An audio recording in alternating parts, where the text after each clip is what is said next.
Sisters, brothers, and others, welcome back to the Reporting for Duty, a tribute to our dear and blessed friend, Leslie Jordan.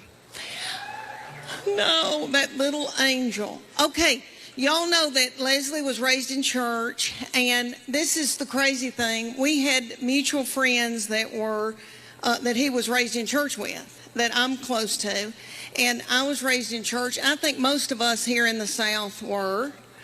Well, I raised my children in church. I've got 3 that I'm in love with. My boy is my oldest, and then 2 girls. My boy has always been very spiritually mature and an old soul. God did it. Me and my husband did not do it. We're full of sin.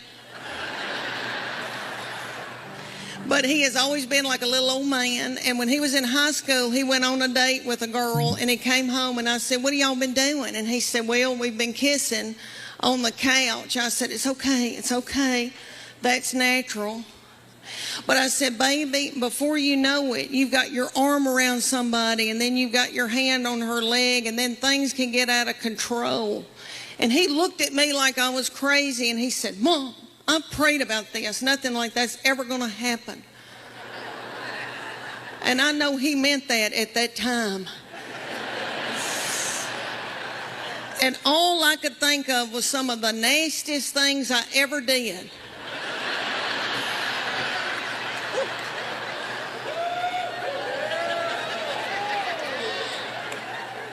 Was at the Adams United Methodist Youth Fellowship.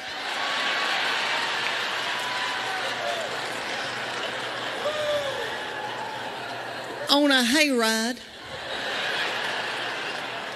I don't know what it was about hay that set me on fire. I wish it did now, because I could get a new purse out of that. Who in here's been to a lock-in? Oh my Lord, who came up with the lock-in? Who was that sweet fool who came up? I'm sure it was somebody well-meaning that in a committee meeting that said, "Oh, y'all, let's do something for all the hormonal teenagers.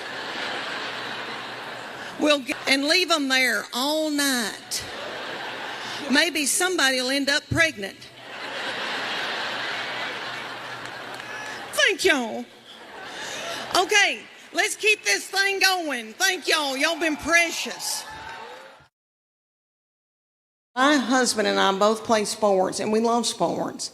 And I know y'all are thinking, "You sissy thing, you didn't play sports," but I did. I should have cared more. I was worried about my hair, but anyway, we loved it, and we pushed our 4-year-old, our oldest, when he was 4, we made him do t-ball. And I was thinking about it because it's t-ball season right now. And t-ball, if you don't know anything about t-ball season, it's about 110 degrees outside. The games last about 3 hours. It's little children with looks like they got a pull-up on under their baseball pants. Nobody ever hits the ball, throws the ball, makes contact with the ball. My boy hated it and laid in a fetal position on his glove the entire season. And every once in a while, he'd pop his little head up and say, "Water." And my middle child was about 2.5 at the time, and I said, "Please take your brother bottled water out there to the field."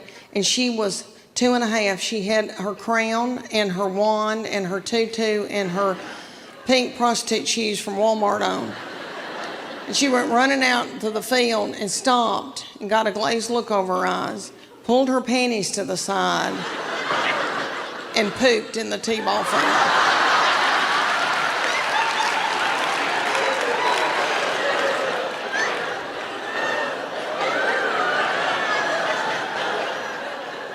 I had to run out there and get a stick and flick it into the woods because I didn't want another child to step in it or think it was a milk dud. But he refused to play sports until he was probably about in middle school. He was so traumatized by all of it. We've got 2 Beagle hounds that we're in love with because his children are gone.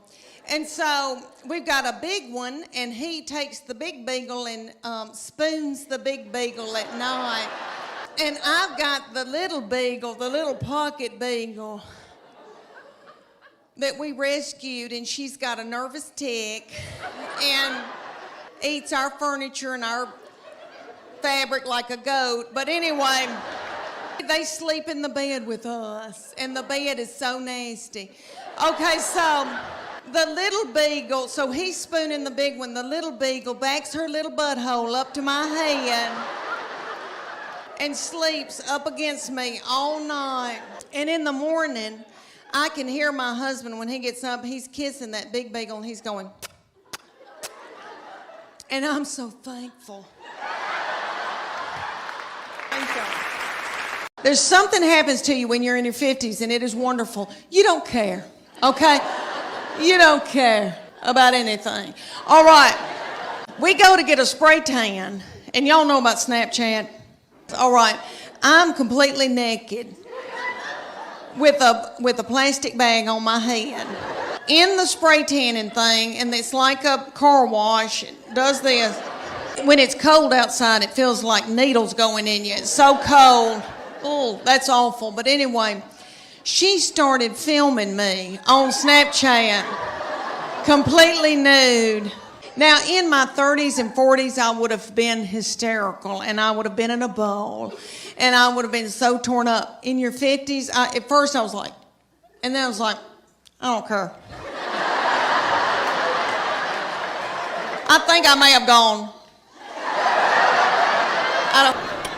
Because he is now since married and gone off with his wife and her people. And that's what boys do. They cling to their wife. That's biblical. He said to me, Mom, she is now my immediate family. You are my extended. That's what he said to me right before they got married. And he said, Mom, that's biblical.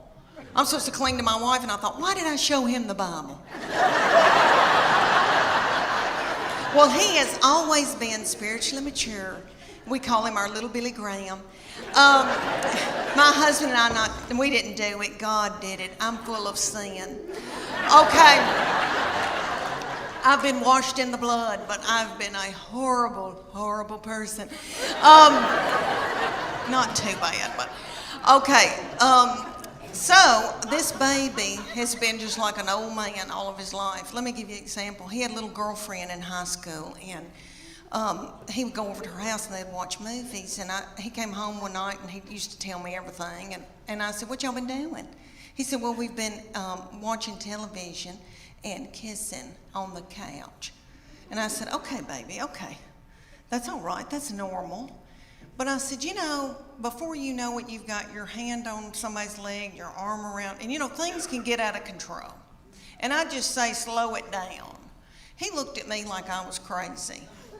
And he said, Mom, I've prayed about this. Nothing like that's going to happen. And I know he meant that. And all I could think of to myself was some of the nastiest things I ever did.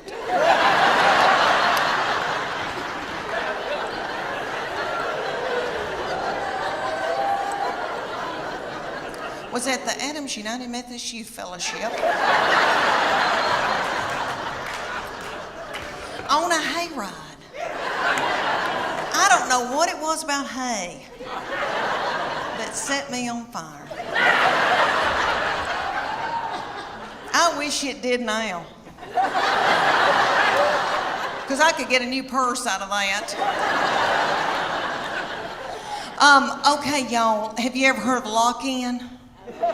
I know everybody in here that has been from Chattanooga has probably been raised in church. Okay, I don't know who that little darling, sweet fool was that came up with the lock-in. Probably a little woman in a committee meeting. And she probably said, oh gosh, y'all, let's come up with something for all the hormonal teenagers. Let's gather them up and put them in the church building and lock the door and turn the lights out and leave them there all night.